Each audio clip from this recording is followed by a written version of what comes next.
UPSC CSAT 2019 मधील हा प्रश्न आहे. एका महाविद्यालयामध्ये 100 विद्यार्थ्यांना सरासरी 40 गुण मिळाले. परंतु फेर तपासणीनंतर असे आढळून आले की एका विद्यार्थ्याला 53 गुण देण्याऐवजी 83 गुण दिले गेले. तर 100 विद्यार्थ्यांच्या गुणांची अचूक सरासरी किती? पहा, असा हा प्रश्न नेहमी विचारला जातो. UPSC असो, MPSC असो, कोणते प्रश्न आहेत असाच प्रश्न विचारतात. तर पहा आता 100 विद्यार्थ्यांची सरासरी 40 होती. मग पहा बरे, 100 विद्यार्थ्यांचे एकूण गुण किती होणार? विद्यार्थ्यांचे एकूण गुण. एकूण गुण कसे काढतात? तर सरासरी म्हणजे एका विद्यार्थ्याचे गुण. एकूण विद्यार्थी 100 आहेत. मग 40 गुणिले 100 उत्तर आलं 4000. एकूण गुण आले 4000.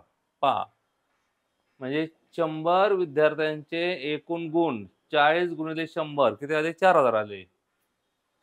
परंतु फेर तपासणीनंतर असे आढळले की एका विद्यार्थ्याला 53 गुण देण्याऐवजी 83 गुण दिले. बघा, 53 देण्याऐवजी 13 दिले. म्हणजे कसं?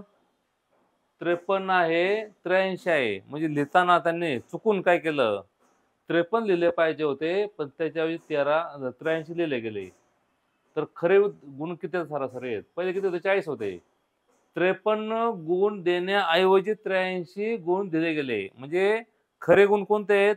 53 आहेत आणि खोटे गुण 83 आहेत. ते चुकून आलेले. मग 83 गुण आपण काय केले पाहिजे? वजा केले पाहिजे अगोदर. म्हणजे 4000 मधून आपण 83 गुण त्या आधी दिले गेले चुकून नाही. 53 गुण देण्याऐवजी 83 दिले गेले. मग 83 गुण हे काय केले पाहिजे? चुकून दिले गेले गुण आहेत. ते वजा करायचे. 83 गुण वजा जाता राहिलेले गुण बरोबर किती होणार? 4000 वजा 83. 4000 गुणातून 83 गुण वजा करायचे. उत्तर आले म्हणजे 3917 आले. म्हणजे 4000 गुणांच्यातून आपण जर 83 गुण वजा केले तर उत्तर काय राहील? 3917 गुण राहतील. आता या 3917 मध्ये कोणते गुण मिळवले पाहिजेत आपण? 53 गुण हे मिळवले पाहिजेत. पहा, म्हणजे गुणांची बेरीज बरोबर किती होणार? 3917 अधिक 53 ही बेरीज झाली. बघा, खरी बेरीज 3917 53 मिळवायचे. 7 आणि 3 10, हातचाला 1, 6 आणि 7 9 3 3917 ही खरी बेरीज आली. म्हणजे 4000 जी बेरीज आली होती ती बेरीज चुकून झाली होती, कारण 53 ऐवजी 83 दिले होते. मग आपण काय करायचं? मग जे गुण दिले गेले ते गुण वजा करायचे आणि त्या ठिकाणी खरे गुण मिळवायचे. सरळ साधी गोष्ट आहे.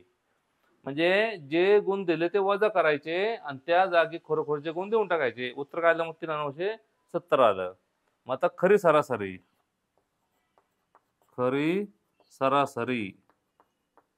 किती होणार? पहा बरे मग, 3917 भागिले 100.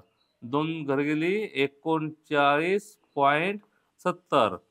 आता 39.70 म्हणा, 39.700 म्हणा, 39.7 म्हणा, ते एकच आलं. 39.7 हा पर्याय आला. पहा, 39.7 काय?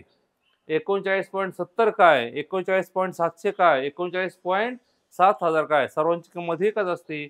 एकदा आपण एखाद्या संख्येवर पॉईंट दिला की आपण त्यावर कितीही शून्य लिहू शकतो. 39.700 म्हणा, 39.7000 किंवा किती शून्य मांडा, त्याची ती किंमत बदलत नाही.